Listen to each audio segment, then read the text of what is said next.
ലൂക്കായുടെ സുവിശേഷം 4-ാം അധ്യായത്തിൽ ഈശോ അത്ഭുതകരമായി മീൻ പിടിക്കാൻ പത്രോസിനെയും കൂട്ടുകാരെയും സഹായിക്കുന്നുണ്ട്.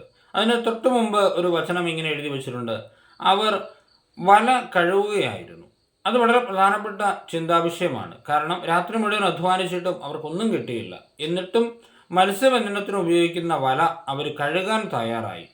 അത് പ്രിയപ്പെട്ടവരെ ഒരു നല്ല പാഠമാണ് നമുക്ക്. ഒരുപക്ഷെ നമ്മുടെയൊക്കെ ജീവിതത്തിലും നമ്മൾ ആവശ്യപ്പെടുന്ന കാര്യങ്ങളൊന്നും കിട്ടിയെന്ന് വരത്തില്ല, ആഗ്രഹങ്ങളൊന്നും നടന്നെന്ന് വരത്തില്ല. നിരാശയും വേദനയും ഒക്കെ ആയിരിക്കും നമ്മുടെ ജീവിതത്തിൽ ചില സമയത്തുണ്ടാവുക. പക്ഷെ ആ സമയത്ത് പോലും വല കഴുകുക എന്നുള്ള പ്രധാനപ്പെട്ട കാര്യമാണ്. വല കഴുകുക എന്ന് പറഞ്ഞാൽ ആത്മാവിനെ വൃത്തിയാക്കുക എന്നുള്ളതാണ്. അതായത് കുമ്പസാരിച്ച് ഒരുക്കമുള്ളവരാവുക. കാരണം അങ്ങനെയുള്ളവരുടെ ജീവിതത്തിലേക്കാണ് അത്ഭുതങ്ങളും അടയാളങ്ങളുമായി ഈശോ വരുന്നത്. പ്രിയപ്പെട്ടവരെ, ഉദ്ദേശിച്ചൊന്നും നടക്കാതെ വരുമ്പോഴും സങ്കടങ്ങൾ ഉണ്ടാകുമ്പോഴും വല കഴുകുവാൻ, ആത്മാവിനെ വൃത്തിയാക്കാൻ നമുക്ക് മറക്കാതിരിക്കാം. ഈശോ അത്ഭുതം പ്രവർത്തിക്കും. ആമേൻ.